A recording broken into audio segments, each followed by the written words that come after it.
A family of 4 is driving home, and According to National Highway Traffic Safety Administration, through the year 2020, approximately half of the people who died in collisions involving passenger vehicles did not have proper seatbelt on. Being buckled up during a crash helps keep you safe and secure inside your vehicle, as you can see from the video. The people who wear seatbelt is still secure on their own seat. However, the person who didn't buckle up flew out from the car. being completely ejected from a vehicle is almost always deadly. Wearing a seatbelt is a must.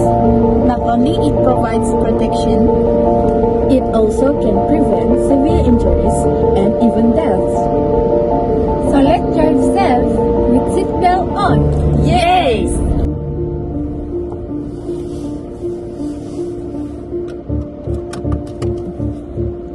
Let's buckle up.